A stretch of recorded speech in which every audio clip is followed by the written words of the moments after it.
Shalom, selamat pagi. Ada sukacita hari ini? Amin. Ayo semangatnya mana ini? Puji Tuhan saudaraku, hari ini kita berjumpa kembali di dalam kasih Kristus.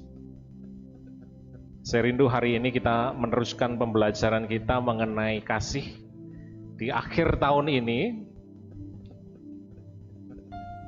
Saya rindu melanjutkan, kemarin kita sudah belajar waktu minggu keempat bulan lalu. Kita sudah belajar tentang kebenaran firman Tuhan, ciri kasih atau karakteristik kasih bagian yang kedua. Hari ini saya akan melanjutkan pembelajaran kita mengenai ciri kasih atau karakteristik kasih bagian yang ketiga. Tetap di dalam 1 Korintus 13 ayatnya yang ke-6. Ya. Saudaraku, kita kemarin sudah belajar bahwa di dalam Korintus, ya, di jemaat Korintus ini banyak sekali masalah. Ada banyak sekali problem yang terjadi dalam kehidupan jemaat di Korintus ini. Ya. Problemnya, jemaat Korintus ini sudah banyak mengecewakan Paulus sebenarnya. Paulus sudah banyak kecewa melihat jemaat di Korintus. Berbagai dosa ada di dalam jemaat Korintus. Ya, yang terlihat itu adalah perpecahan, ya kan? Saya sudah terangkan beberapa waktu lalu bahwa ada perpecahan, ada perzinahan. Bahkan ada sesama orang percaya, dia menuntut ke dalam pengadilan umum atau pengadilan, kalau sekarang kayak pengadilan umum lah, ya, pengadilan negara. Waktu itu pemerintahannya adalah pemerintahan Romawi. Dituntut karena sakit hati, karena merasa tersakiti. Ya, ciri kasih kemarin kita sudah bahas di minggu keempat lalu adalah beretika, beretiket, tidak egois, tidak pemarah, dan yang terakhir simpan positif, buang yang negatif.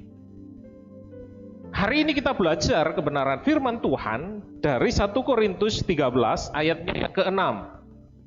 Bapak Ibu Saudara, kita buka di dalam 1 Korintus, ya, 13 ayatnya yang ke-6. Sudah ketemu semuanya? Sudah ya? Bapak Ibu Saudara perhatikan, saya akan bacakan firman Tuhan.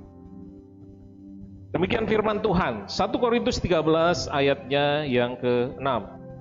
Ia tidak bersukacita karena ketidakadilan, tetapi ia bersukacita karena kebenaran. Ada 2 poin di sini. Ayat ini sebenarnya tidak bisa dilepaskan dari ayat sebelumnya. Tadi saya sudah jelaskan di poin yang sebelumnya bahwa kasih itu cirinya adalah simpan positif, buang yang negatif. Banyak orang ketika tersakiti dia menyimpan kepahitan, menyimpan sakit hati, dan akhirnya apa? Dia mau membalas. Logikanya ketika orang disakiti, responnya pasti membalas. Ya. Tapi kebenaran firman Tuhan di sini dikatakan ia tidak bersukacita karena ketidakadilan, tetapi ia bersukacita karena kebenaran. Ya. Jadi hari ini kita belajar di poin yang pertama, adil. Kata adil, ya. Banyak orang kalau dia sudah memperhitungkan kesalahan, ya, dia sudah tersakiti, pasti ujung-ujungnya dia akan membalas. Sengaja, niat atau tidak niat, biasanya pasti membalas. Ya. Tetapi terkadang ketika membalas, pembalasan itu lebih kejam. Makanya Paulus mengatakan harus adil. Ya. Pembalasan seringkali lebih kejam dan gak adil. Banyak kali terkadang kita merasa, loh kan saya tersakiti, saya ini disakiti, makanya ya harus saya balas. Tapi terkadang pembalasan kita lebih kejam daripada orang yang menyakiti kita. Bahkan terkadang kita tidak adil sama orang itu. Kita melakukan hal yang tidak adil sama dia. Alkitab mengatakan bahwa kita harus menyerahkan pembalasan kepada Allah yang adil. Ya, di dalam Roma 12 ayat 19 dikatakan kita harus menyerahkan pembalasan kepada Allah yang adil. Terkadang kita ngomong, loh layaklah dia dapat hukuman. Layak dia dapat hukuman karena dia sudah menyakiti saya. Dia layak dihukum kayak gitu. Karena dia sudah menyakiti saya. Makanya kita merasa berhak untuk balas. Berhak untuk menghakimi. Berhak untuk apa? Melakukan hal yang setimpal dengan kesalahan orang yang menyakiti kita.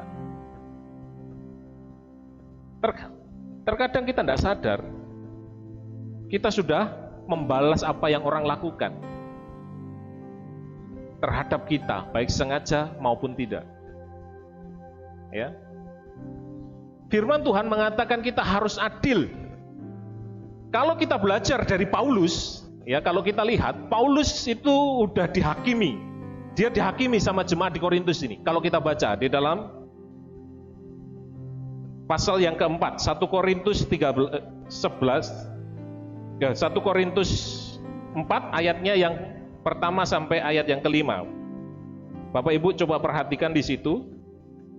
Di situ dikatakan Paulus dia dihakimi. Itu lebih jelas lagi, Bapak Ibu Saudara bisa dilihat di pasal yang keempat ayatnya yang ketiga. Bagiku sedikit sekali artinya, entah aku dihakimi oleh kamu atau sesuatu pengadilan manusia. Malahan diriku sendiri pun tak kuhakimi.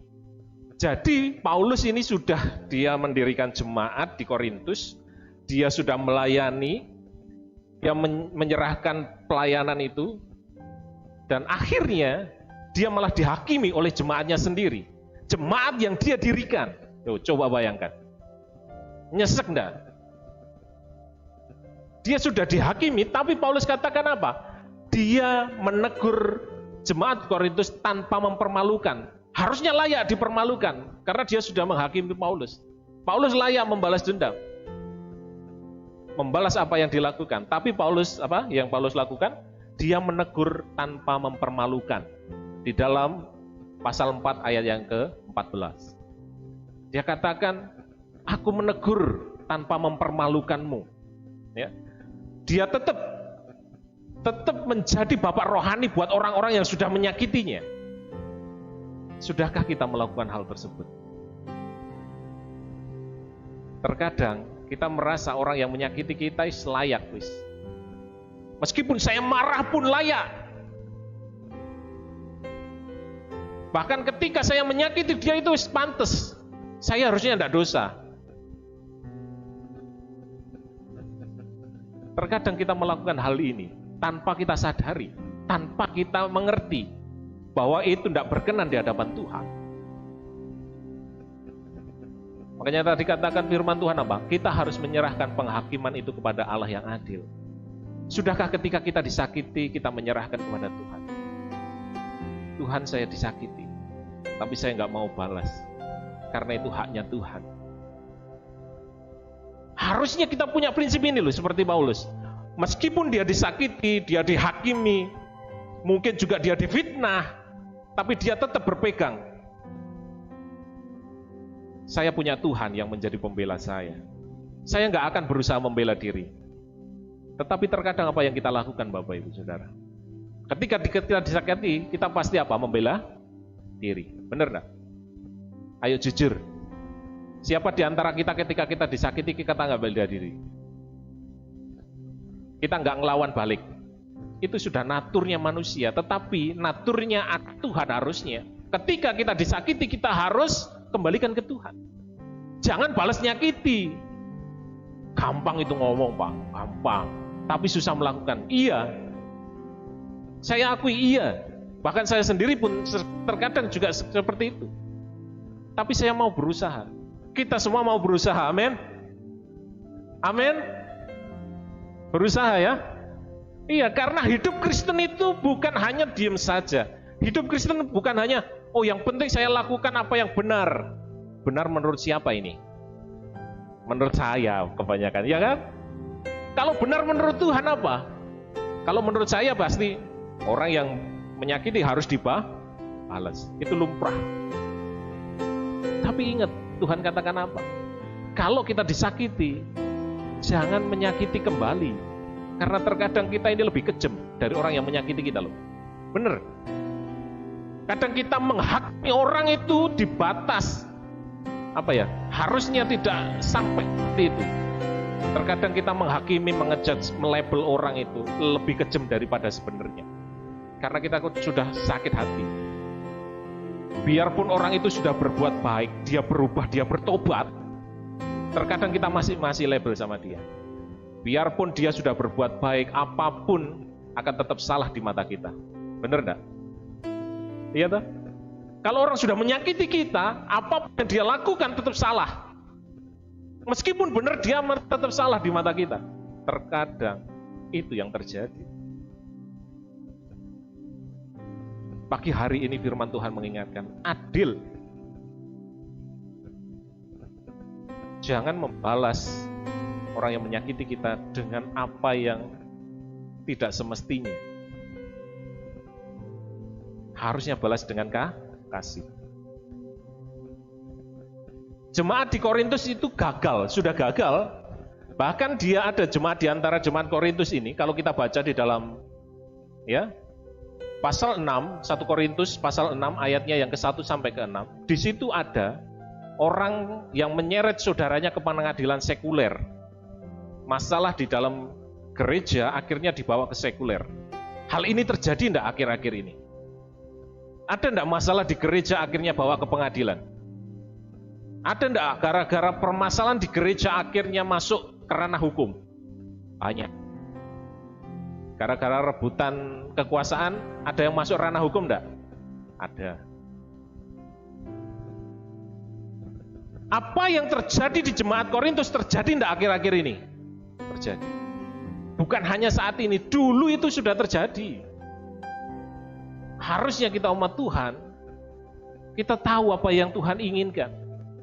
Ayo kita coba buka di dalam pasal 6. Di situ jelas dikatakan, ada juga orang yang merasa dirugikan, merasa disakiti, akhirnya dia membalas, bahkan lebih daripada seharusnya. Dia sudah tidak berbuat adil. Coba perhatikan, di pasalnya yang ke-6, ayatnya yang ke-7.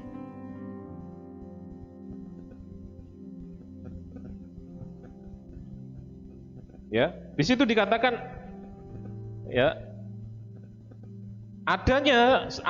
adanya saja perkara di antara kamu yang seorang terhadap yang lain telah merupakan kekalahan bagi kamu. Mengapa kamu tidak suka menderita karena ketidakadilan? Mengapa kamu tidak lebih suka dirugikan? Paulus ngomong apa? Kenapa kamu gak mau menderita karena ketidakadilan? Artinya gini, kenapa kamu gak mau menderita karena disakiti?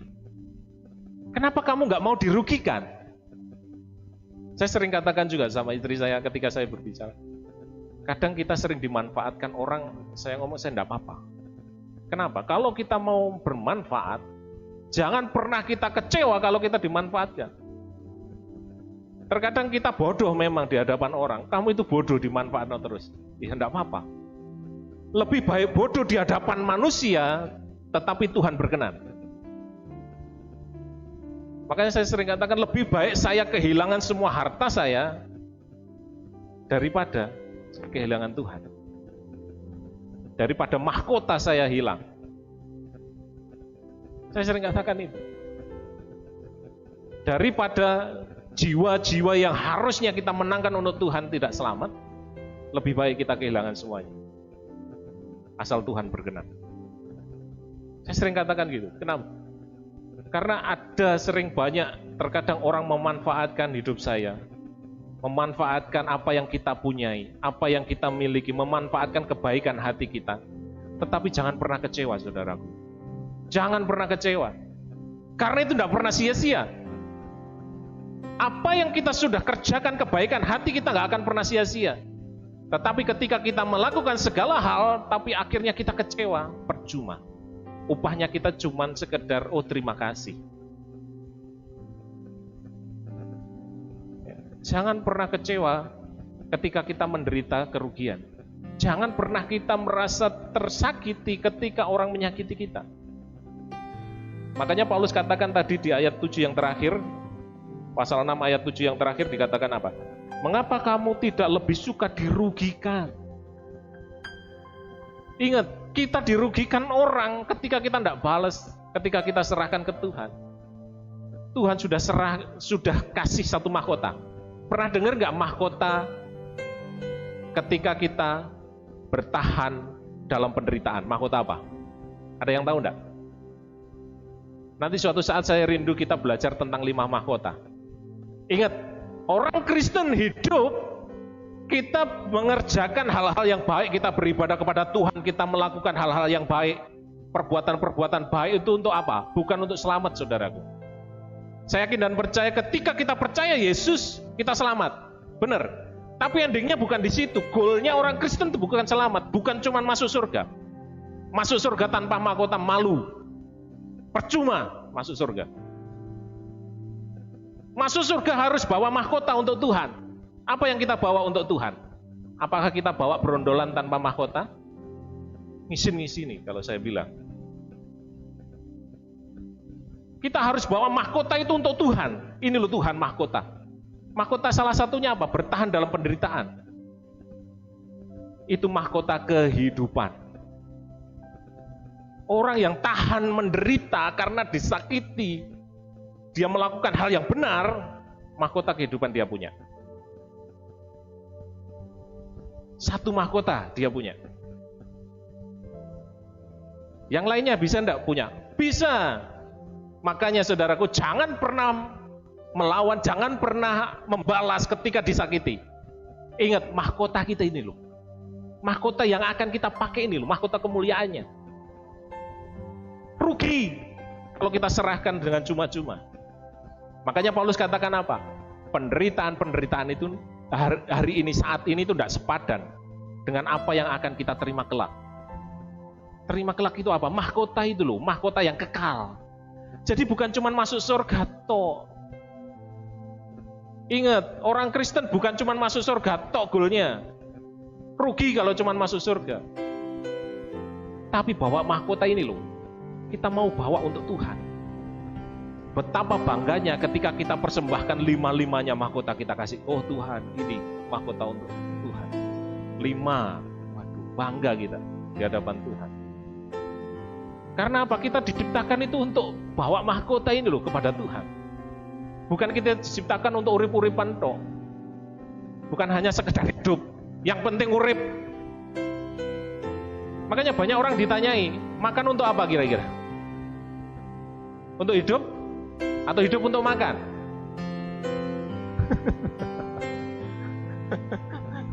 Kalau hidup untuk makan, berarti melek mata langsung makan. Makan itu untuk hidup. Hidup yang gimana? Ya hidup yang menyenangkan hati Tuhan. Hidup yang menghasilkan mahkota. Ya. Jadi coba perhatikan ayat yang ke-8 ini menarik. Pasal 6 ayat yang ke-8. Di situ dikatakan apa? Paulus menuliskan, tetapi kamu sendiri melakukan ketidakadilan. Dan kamu sendiri mendatangkan kerugian. Dan hal itu kamu buat terhadap saudara-saudaramu. Oh. Dia sudah dirugikan, tetapi ketika balas, Paulus katakan apa? Kamu malah melakukan yang merugikan, bahkan terhadap saudara-saudaramu. Ingat saudaraku, jangan pernah membalas kejahatan orang kepada kita. Makanya Tuhan Yesus pun sendiri mengajarkan apa? Jika ditampar pipi kiri, kasih pipi kanan. Artinya ya ini loh. Ya. Jadi ketika kita disakiti tidak usah balas, tapi kita serahkan ke Tuhan. Boleh tidak curhat sama Tuhan? Tuhan, aku disakiti loh Tuhan. Boleh, tidak salah. Tuhan pernah tidak ngomong, rame aja, protes aja, ngeluh aja? Enggak, Tuhan tidak pernah. Kok niku wis tak kandhani? Ya, enggak lah. Tuhan tidak pernah kayak gitu. Boleh, nggak apa-apa ngeluh sama Tuhan. Tapi ya jangan ngeluhnya, oh Tuhan, aku disakiti loh Tuhan. Cabut nyawanya Tuhan kalau perlu, ya jangan. Itu sih mangkel berarti ya. Oke, kita lanjutkan. Kita tidak membalas, belum tentu kita memiliki kasih terkadang. Terus selanjutnya apa? Tetapi terkadang jika kita bergembira ketika kita melihat orang yang menyakiti kita, musuh kita diperlakukan tidak adil, itu kita sudah tidak punya kasih. Contohnya kita ketika kita melihat orang yang sudah menyakiti kita, ya, usahanya jatuh, keluarganya berantakan, terus kita ngomong, syukur, kapokmu kapan? Lebih lagi kalau yang lebih rohani, itu kualat itu, karena saya orang yang dekat sama Tuhan. Ada ya nggak kayak gitu? Nggak ada ya? Nggak ada kan? Nggak ada yang ngaku ya? Nggak ada yang ngaku ya? Ingat, kadang kita nggak balas, bener, itu sudah bener, poin pertamanya bener, kita nggak balas. Tetapi terkadang kita ini kayak gini, kapok kapan, syukur. Terus kita berdoa sama Tuhan, oh terima kasih Tuhan, kau sudah membalasnya. Loh jangan, sami mawon itu, nggak punya kasih. Terus kita, oh ternyata Tuhan bener, Tuhanlah yang membalas. Loh kita sudah, berarti kita masih punya sakit hati. Itu enggak boleh, ya. Kita berdoa dengan bangganya, oh luar biasa Tuhan. Tuhan sudah membela saya loh. Itu masih punya sakit hati berarti. Ketika kita mengampuni, ya pengampuni sudah. Ketika orang yang menyakiti kita, dia dalam keadaan yang mungkin dia lagi jatuh, dia diperlakukan tidak adil, harusnya kita sendiri juga, oh ya kasihan, aku mau tolong dia. Kok enak? Imut, ya? Kok enak ya? Wis nyakiti kok dibalas dengan kasih. Makanya Tuhan katakan apa? Berdoalah untukmu, musuhmu. Berdoalah untuk orang yang menyakitimu. Paulus katakan, terangkan dengan jelas di ayat ini. Ya, luar biasa. Ini loh kasih. Kasih yang sebenarnya itu kayak gini. Dia tidak membalas dan dia tidak bersuka cita karena orang yang menyakitinya lagi dalam kesusahan. Tidak. Bagaimana respon kita pada segala hal negatif yang menimpa musuh kita? Kasih itu benar-benar tulus. Bahkan ketika kita sudah disakiti, kita membalasnya dengan kasih. Itulah kasih. Ingat ya, kalau ada orang yang menyakiti kita ketika dia kesusahan, ketimpa kemalangan, dia menderita, jangan terus kita senang. Berarti kasih kita sudah diragukan sama Tuhan. Kita nggak punya kasih. Ya. Kasih itu tetap adil meskipun diperlakukan tidak adil. Tetap adil. Tetap adilnya apa? Tidak membalas, tidak bersuka cita kalau orang yang menyakiti kita dalam kesusahan. Justru kita harus adil. Kalau orang susah harus ditolong. Kalau orang diperlakukan tidak adil harus kita tolong. Ya, bukan berarti kita jadi kayak superhero ya. Enggak. Oke. Poin yang selanjutnya. Tadi kita sudah belajar tentang adil, yang selanjutnya adalah benar.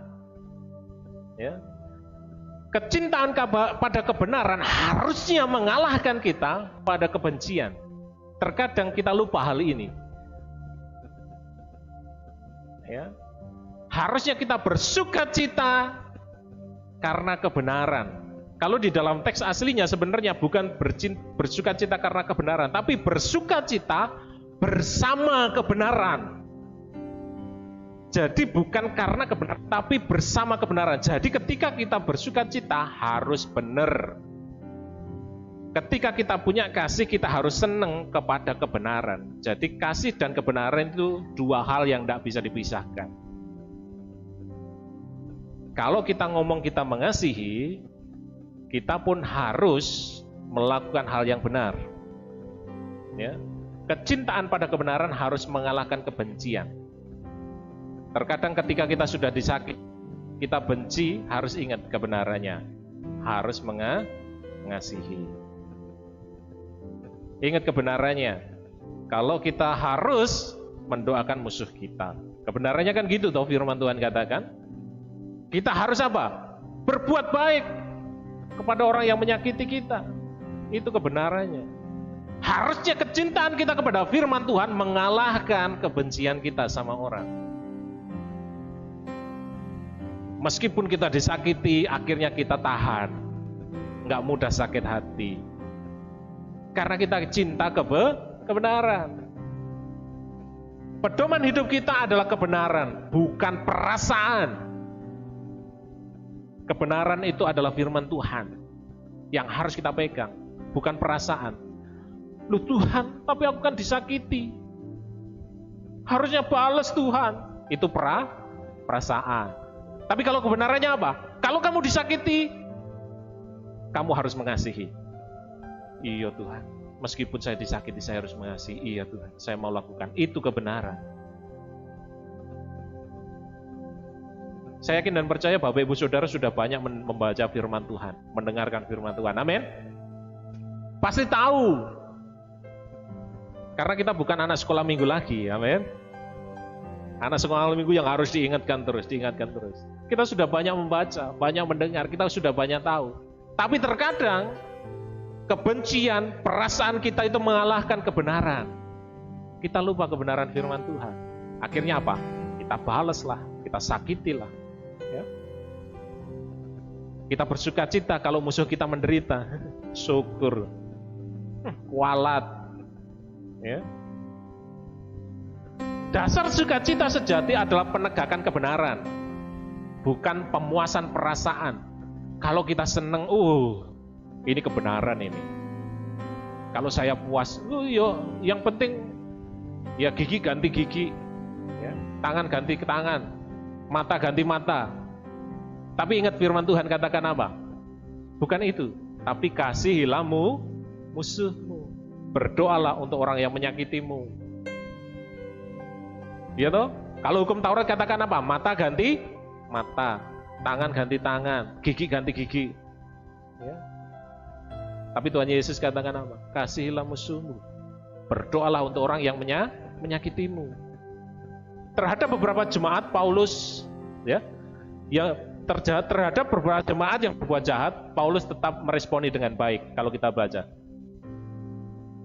Paulus menyatakan kebenaran yang tegas tanpa mengabaikan kasih. Kalau kita baca di dalam 1 Korintus 4 ayatnya yang ke-21. Coba Bapak Ibu perhatikan, saya nggak akan lari dari 1 Korintus. Apa yang kamu kehendaki, haruskah aku datang kepadamu dengan cambuk, dikatakan, atau dengan kasih dan dengan hati yang lemah lembut. Paulus ini layak sebenarnya. Dia pakai cambuk, tapi dia katakan apa? Dia tetap menegur, tapi dengan kasih. Merupakan sebuah teguran yang berat kalau kita baca ayat ini, ya. Mengabaikan kebenaran atas nama kasih terkadang. Coba kita perhatikan, ya. Di ayat pasal yang kelima ayatnya yang ke-1 sampai dengan 2. Memang orang mendengar. Coba perhatikan, memang orang mendengar bahwa ada percabulan di antara kamu. Dan percabulan yang begitu rupa, seperti yang tidak terdapat sekalipun di antara banyak bangsa-bangsa yang tidak mengenal Allah, yaitu ada orang yang hidup dengan istri ayahnya. Ayat yang kedua, sekalipun demikian kamu sombong. Dikatakan kamu ini jemaat di Korintus.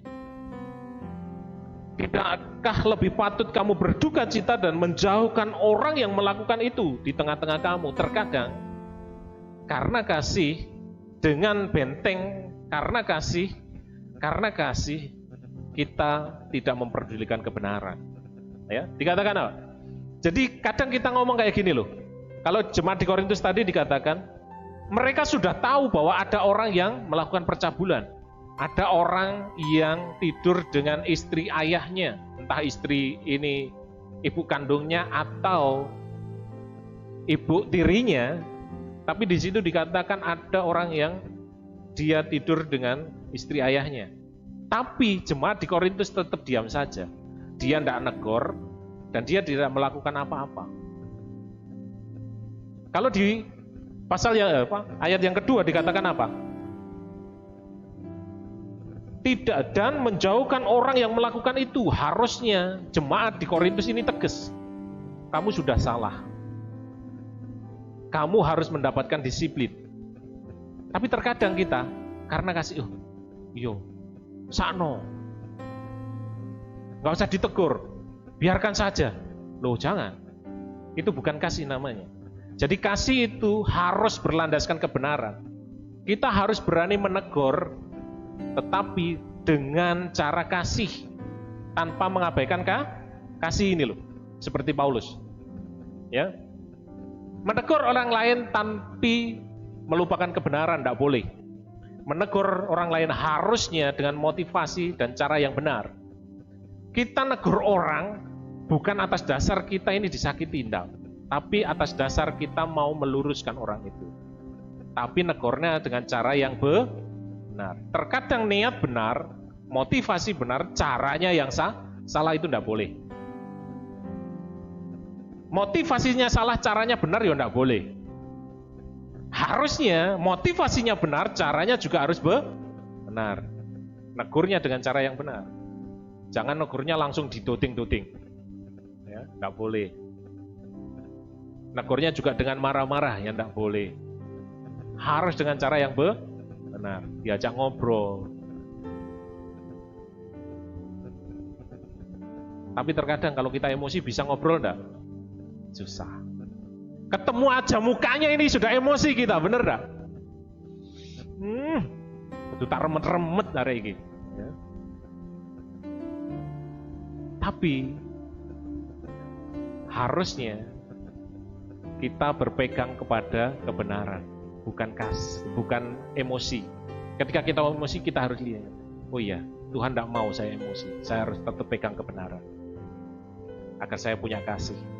Kasih juga tidak melupakan kebenaran. Harus menegur, meluruskan dengan cara yang benar. Membela kebenaran, tetapi dengan cara yang tidak benar ini juga tidak boleh.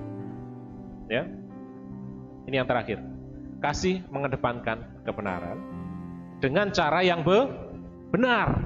Kasih itu mengedepankan kebenaran dengan cara yang benar. Bukan cuman kita, yang penting benar, tapi caranya tidak benar. Tidak boleh. Memang saudaraku, hidup di dunia ini tidak ada yang mudah. Kita mau melakukan kebenaran pun itu tidak mudah. Saya tahu, saya paham, karena saya juga ada di dunia. Saya bukan ada di surga, enggak. Saya juga ada di dunia. Memang tidak mudah. Tapi kita mau, amin. Mau berjuang, amin. Jadi ciri kasih ada dua, bagian yang ketiga ini. Tetap adil meskipun diperlakukan tidak adil. Mengedepankan kebenaran dengan cara yang benar. Kiranya firman Tuhan ini menguatkan kita agar kita mau menjadi orang-orang yang punya kasih. Kasih yang sejati. Kasih yang tidak mengedepankan emosi, tidak mengedepankan perasaan toh.